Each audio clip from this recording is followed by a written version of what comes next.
Welcome to our channel. Today we're diving headfirst into the world of the most incredible junkyards around the globe. Now I know what you're thinking. Junkyards? Mike, those places are just piles of busted up junk. And you know what? You're not wrong. But that's only part of the story. Junkyards are more than just repositories for yesterday's treasures. They're unexpected museums, testaments to ingenuity, and yeah, sometimes they're just plain creepy. We're talking acres, hectares, sometimes square miles of forgotten history, piled high and left to rust, rot, and decompose. We're talking about the cars your grandma drove, the planes your grandpa flew, and maybe even the tank your crazy uncle swore he won in a poker game. Whatever it is, if you've ever wondered where it ended up, chances are good it's in a junkyard somewhere.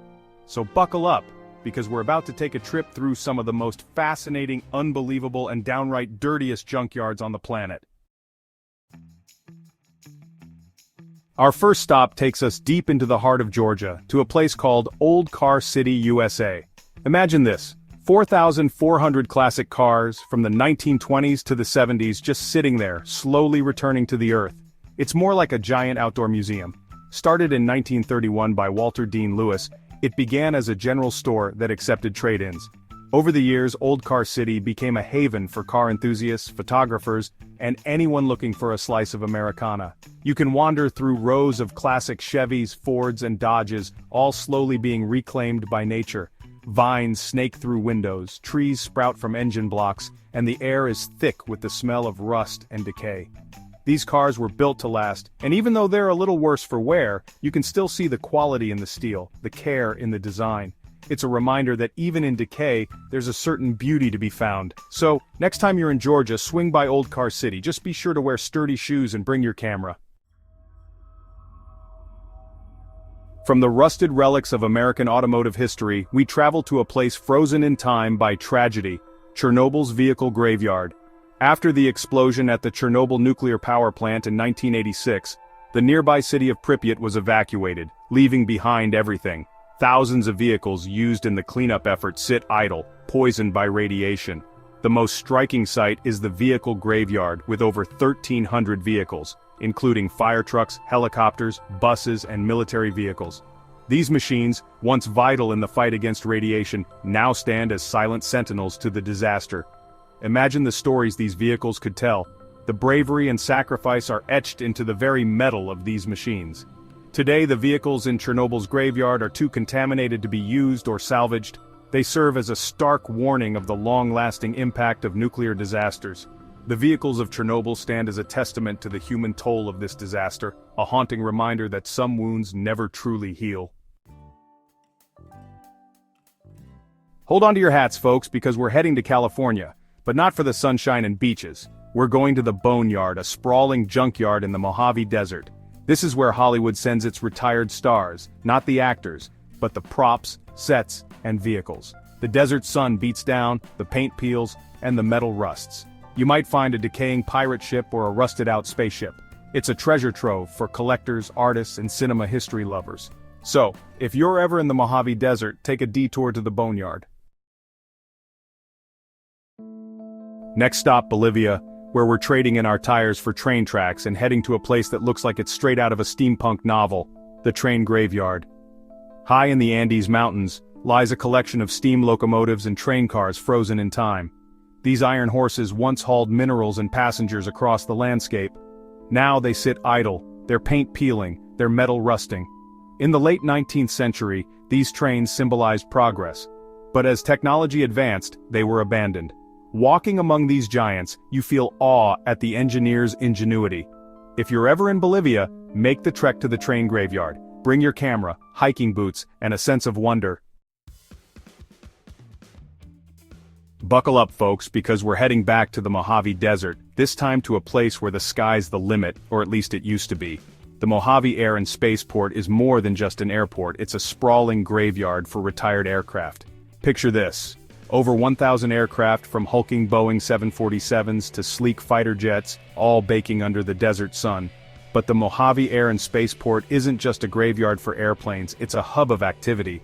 Companies are using the site to test new technologies, salvage parts, and even restore some of these old birds to their former glory. Walking among these grounded giants, you can't help but feel a sense of awe at the sheer scale of human ingenuity. These machines, once soared through the skies, now stand silent, their wings clipped, their engines still. So, if you ever find yourself in the Mojave Desert with a hankering for all things aviation, swing by the Mojave Air and Spaceport. Just be sure to bring your sunscreen, a wide-angle lens, and a sense of adventure. From the wide-open spaces of the Mojave Desert we travel to a landlocked country scarred by conflict, Afghanistan. Here, amidst the towering peaks of the Hindu Kush, lies a testament to the human cost of war, the tank graveyard. This isn't your typical junkyard filled with rusted-out cars and forgotten appliances. This is a sobering reminder of the brutal reality of war, a place where the remnants of armored vehicles litter the landscape like fallen soldiers. Imagine, hundreds of tanks, armored personnel carriers and other military vehicles all battered, broken and left to rust under the Afghan sun. These machines, once symbols of power and destruction, now stand silent, their guns pointed harmlessly at the sky. The tank graveyard is a stark reminder of the cyclical nature of conflict in Afghanistan. They are silent witnesses to the human toll of war, the countless lives lost, and the lasting impact on the Afghan people. Hold on to your handlebars, folks, because we're heading to the town of Lockport, New York, where a legendary motorcycle graveyard awaits. This ain't your average junkyard filled with rusted-out Buicks and forgotten toasters. This is a two-wheeled time capsule, a place where motorcycle dreams went to die or at least take a very long nap. Picture this. Over 5,000 motorcycles, from vintage Harley-Davidsons to forgotten dirt bikes, piled high in a 3-acre lot. The story of this motorcycle graveyard is a bit of a mystery. Some say it was the brainchild of a motorcycle hoarder who simply couldn't bear to part with his collection. Others claim it was a salvage yard that went belly up, leaving behind a treasure trove of two-wheeled history. Whatever the reason, the result is the same: a motorcycle lover's paradise, or maybe their worst nightmare. The motorcycle graveyard in Lockport, New York, is a testament to the enduring allure of the open road and the machines that carry us there.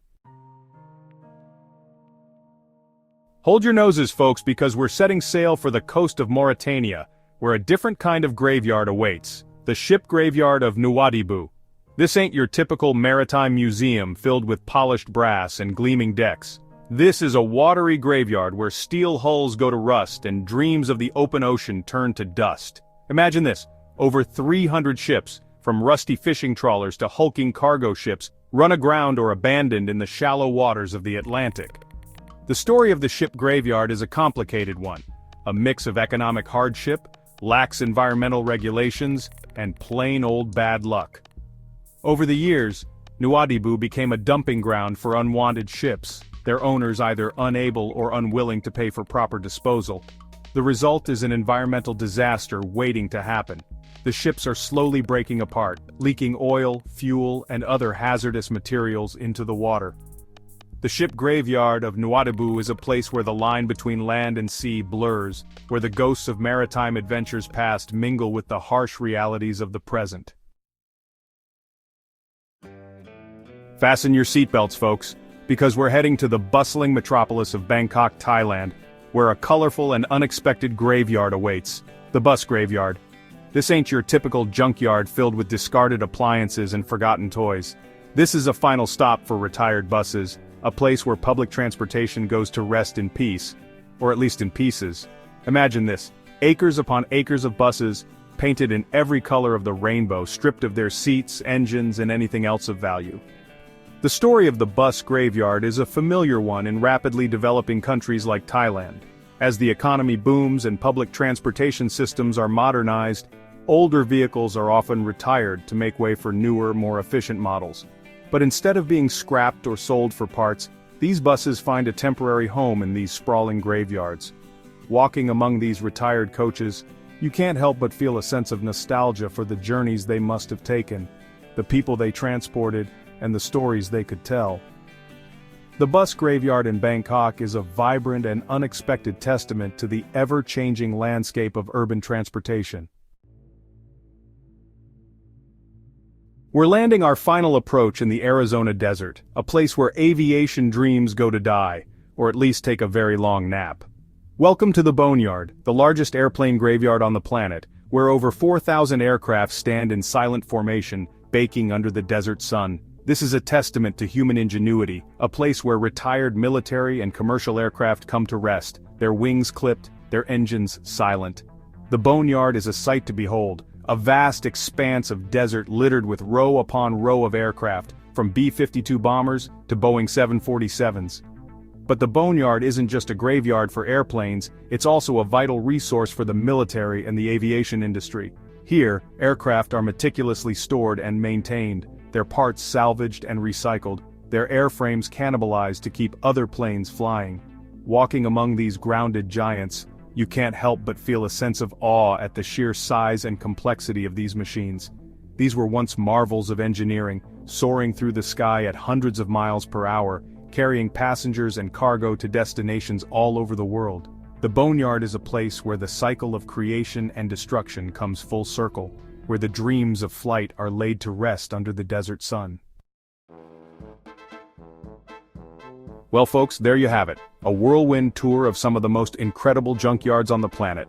From rusted out cars to decaying ships, we've seen it all. And you know what? It's been a wild ride. Who knew that one man's trash could be another man's treasure trove of history, engineering, and just plain old-fashioned wonder? These junkyards are more than just piles of junk, they're unexpected museums, testaments to human ingenuity, and poignant reminders of the things we leave behind. They're places where the past collides with the present, where stories are told through rust and decay, and where the beauty of imperfection shines through. Thanks for watching. If you enjoyed this video, don't forget to like, comment, and subscribe for more amazing content. See you next time.